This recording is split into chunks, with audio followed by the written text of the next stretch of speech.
Welcome to 15 Minutes of Feminism, part of our On the Issues with Michelle Goodwin at Ms. Magazine platform. As you know, we report, rebel, and we tell it just like it is, and we count the minutes in our own feminist terms. We dive right in on this show. And so joining me in this episode is Representative Rosa DeLauro. And she has a lot to say about equality in our economy. We talk about why there are workers that are striking today and what it takes to bridge equality, to amplify equality in our marketplace, in our economy, in our society. But as you know, in this platform, we examine the past as we think about the future. And so she starts off this interview with telling me a bit about how her parents inspired the activist that she is, and about how she observed her mother working in a factory, a garment factory.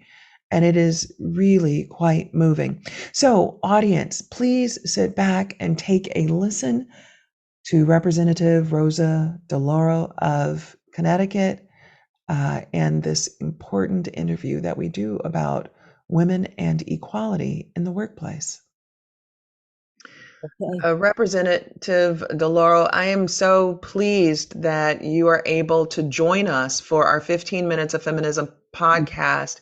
You have been an outspoken leader with regard to the importance of women's equality with regard to pay, women's equality under law, and everything that comes with it.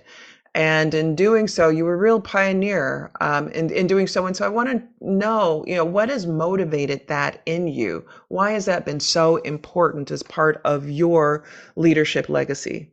Yeah. Well, Michelle, I think it's probably true of you and probably true of most people who serve in these positions here. It's not that I've been blessed to be able to spend, over 30 years in the House of Representatives. And it's not my experience in the House of Representatives that is what motivates me, lets me take up, pushes me to pursue issues that I, deeply care about, or even votes that I take. But it really is about, for me, and I just have said this many, many times, that it was growing up in an Italian Catholic household, which is where your values are formed, where it's your own family experience out of which comes, the issues that you care about. And let me be specific.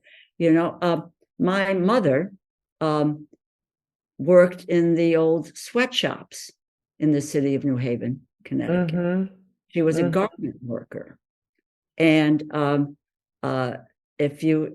she would have me meet her every day after school. So we would go home together, and I would, walk up this enormous flight of wooden stairs, very dark, very, very dingy, open the door to the deafening din of power sewing machines.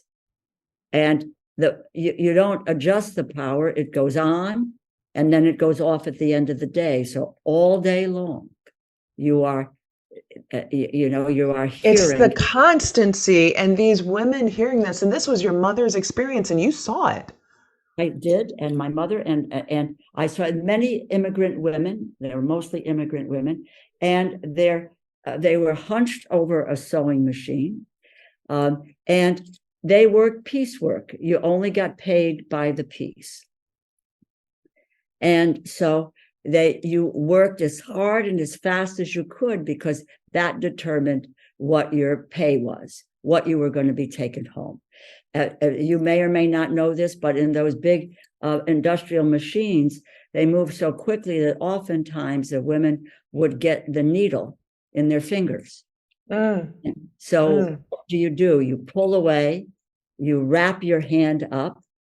So God help you if you got a drop of blood on the garment. This is what I was just thinking, right? What happens to you when you're working with these big machines, probably no breaks or very limited breaks. Right. You get stabbed by the needle, and make sure that you don't get that on the garment. But because you don't get paid, and nobody goes to a clinic. Nobody went for a tetanus shot, that was there. And my mother, there was method to her madness here and having me be there. I didn't really realize this until, many, many, many years later, that she would just say, Rosa, take the opportunity for an education so that you don't have to do this. Now, my mother was a garment worker. My mother fought for better wages for women. She fought for women and for equality. And for me, the issues of equal pay for equal work, a safe workplace for women and for men, caring deeply about collective bargaining and unions, which I believe brought men and women to the middle class in this country, the strength of collective bargaining. And the issues surrounding this piece is, what motivates what I do in the legislation that I put forth on education. The daughter of immigrants who could truly only dare to dream that their daughter would sit in the United States. Look at that. And to think about, when you mention the subtle work of your mother with having you show up, not necessarily understanding it at the time, the message that she was conveying to you, but that being so incredibly important.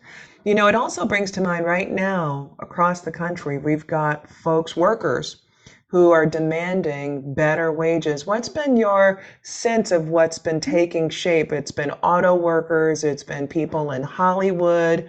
What do you make of this?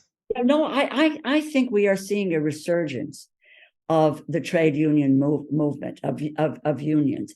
When you're taking a look at Amazon, you're looking at some of the other areas, and I say resurgence because unions have fallen on very difficult times.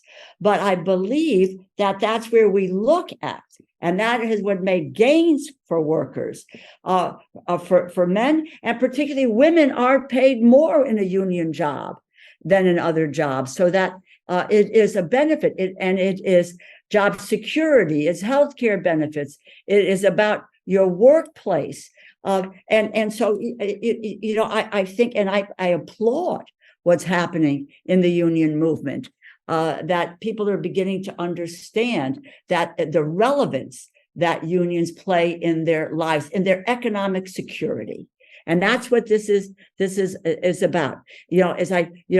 But my father once said to me, get an education, you'll be able to make $10,000 a year.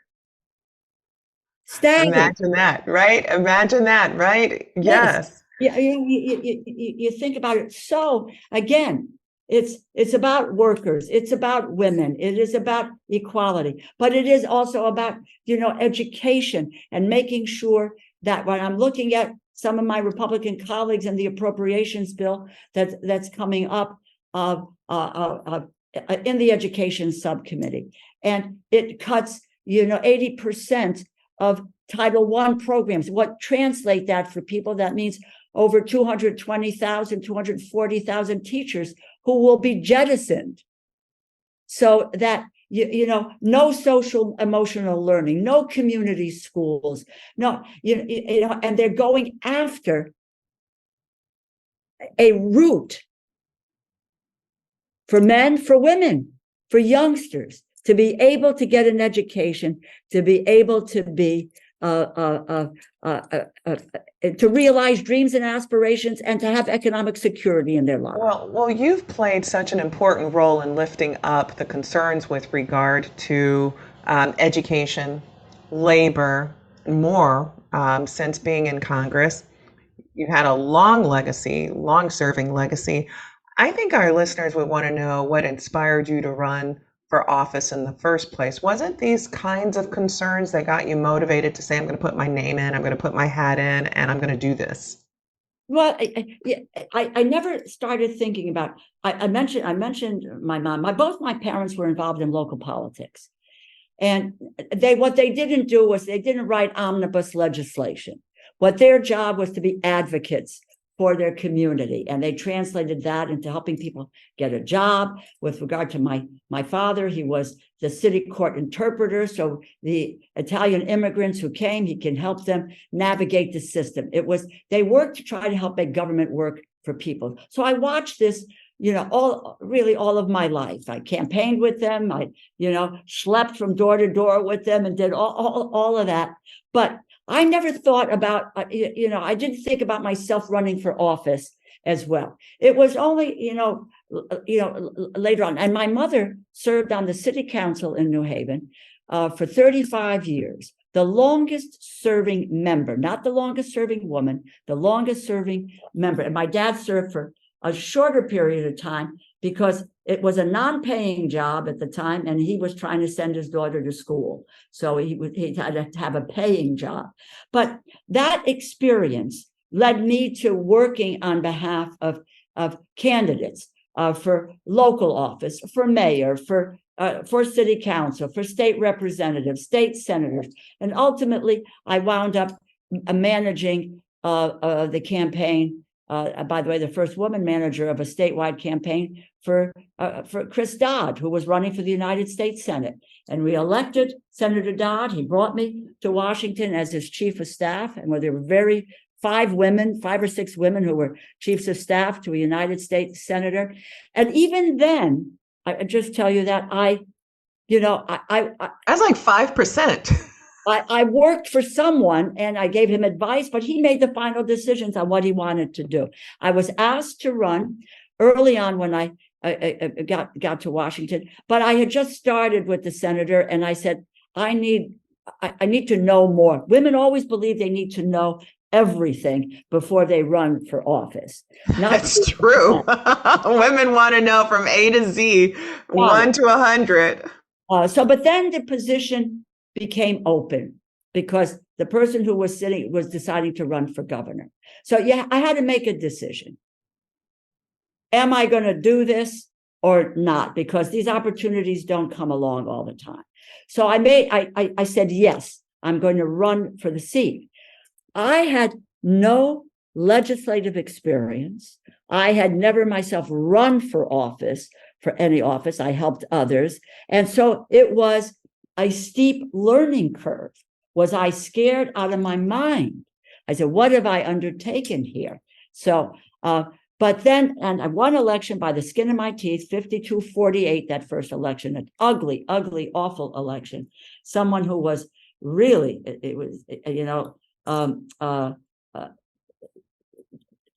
I was married to someone Jewish. He started to refer to me as Mrs. Greenberg. It was very ugly, that I was for abortion in the delivery room, all that. But we won 52-48.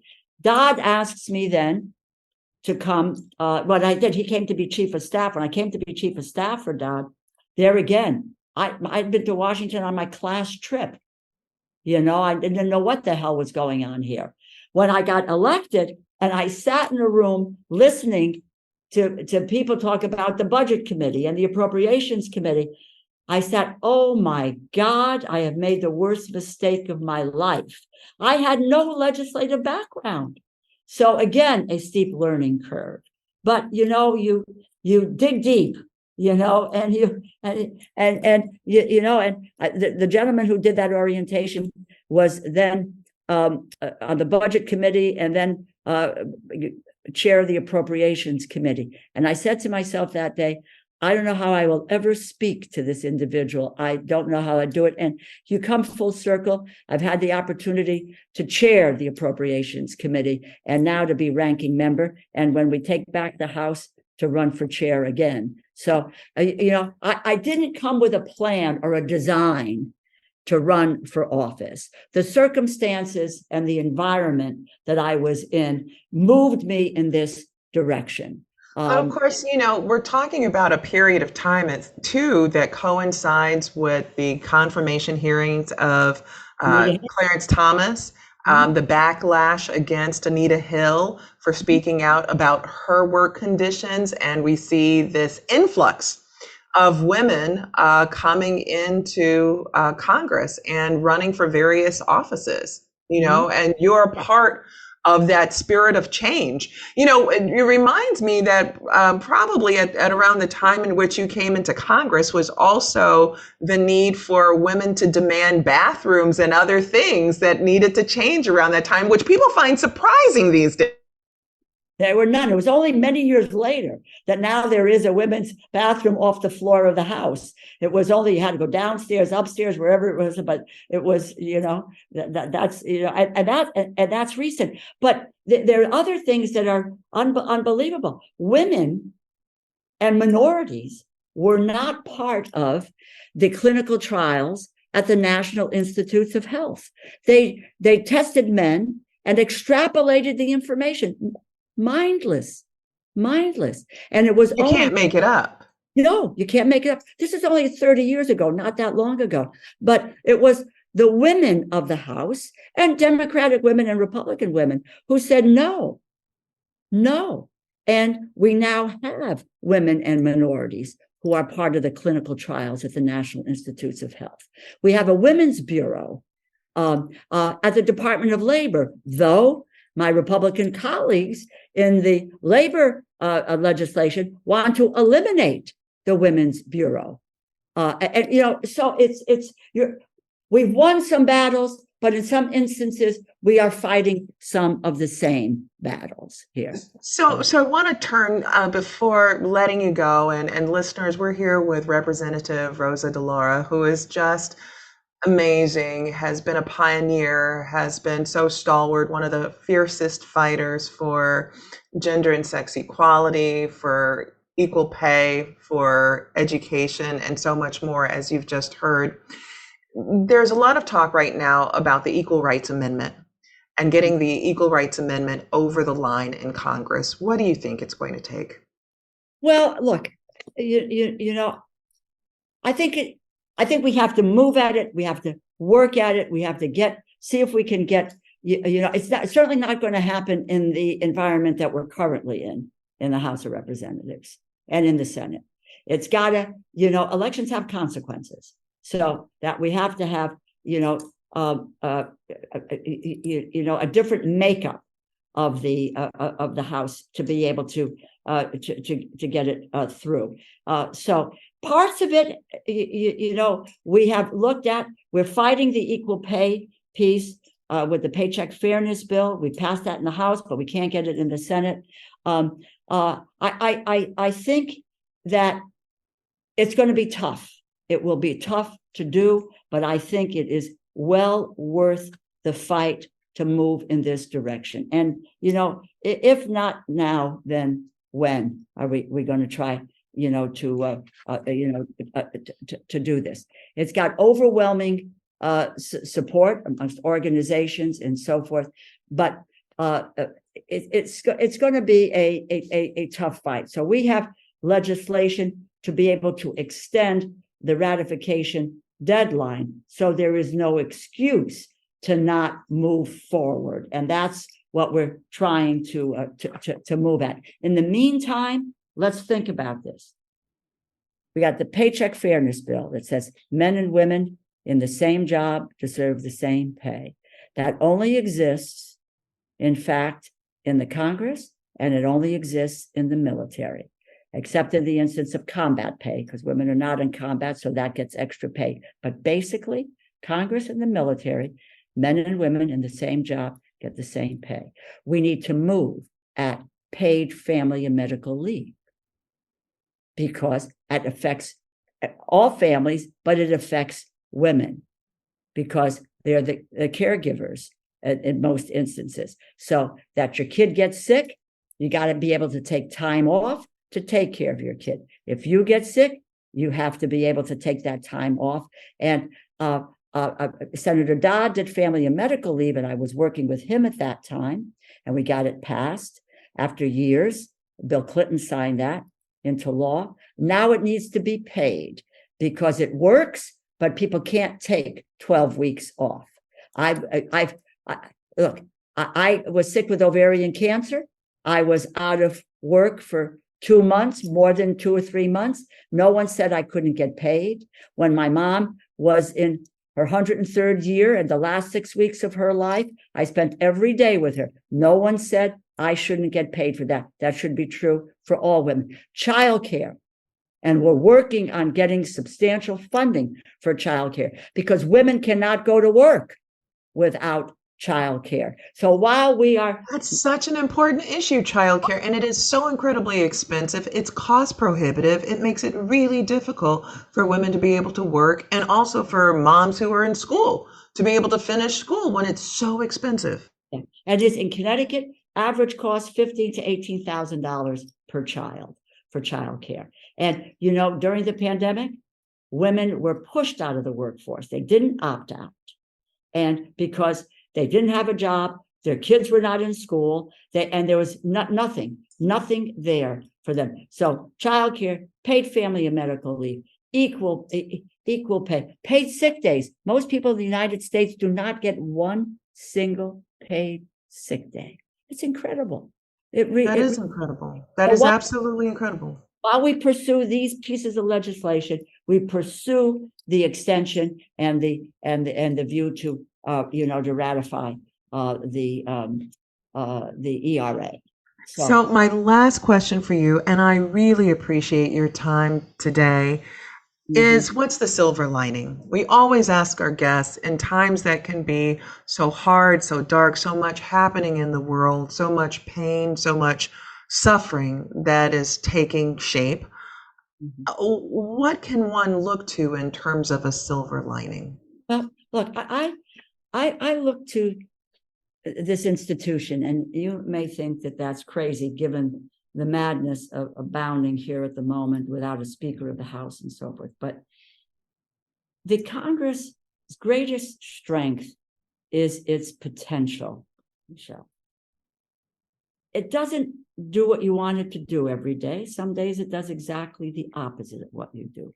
However, when I spoke to you about my folks said, how do you make government? They try to make government work for people. This is local government, okay? This is about making government work for people today. Historically, the United States has done this. They did it with Medicare, Medicaid, equal rights, a GI Bill, the ability of the sons and daughters of working families to be able to get a college education, the health care, the Affordable Care Act.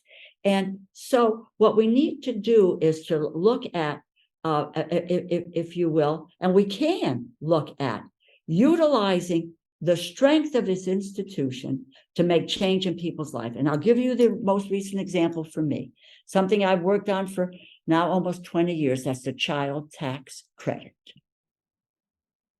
And 18 years before it became part of the American Rescue Plan, it has worked the way no other federal program has worked in lifting kids out of poverty. So we have that potential. That's a silver line. We need to, to push the edge of the envelope on what happens here so that this institution does what it was intended to do, to be an advocate for people, to transform people's lives. At the moment, we are stymied in where we are, but the environment changes and elections have consequences. And we look for that new opportunity for this institution to work at making, giving people the economic security that they need and giving people the ability to realize their dreams and their aspirations. Representative Rosa DeLauro, I thank you so very much for joining me for our Ms. Magazine podcast on the issues in 15 Minutes of Feminism. Thank you so very much. We are so grateful to have you in leadership.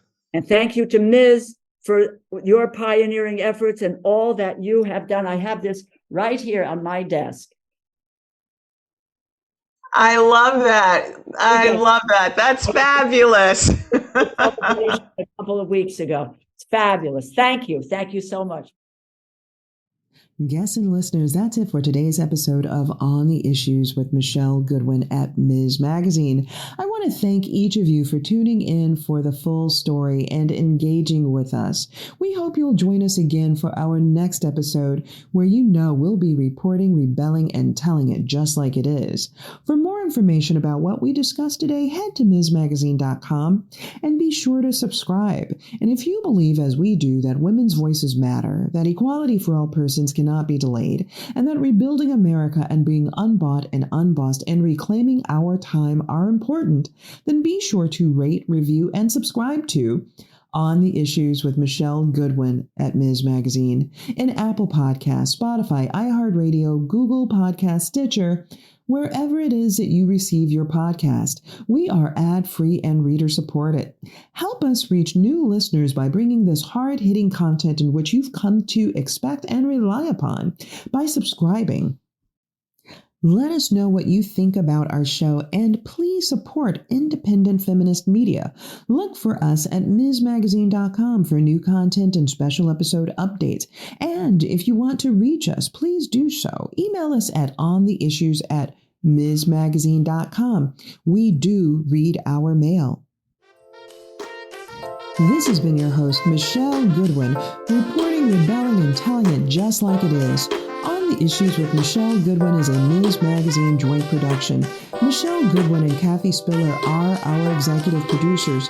Our producers for this episode are Roxy Czar, Oliver Hogg, and also Allison Whelan. Our social media content producer is Sophia Panagrahi. The creative vision behind our work includes art and design by Brandy Phipps, editing by Will Alvarez and Natalie Holland, and music by Chris J. Reed.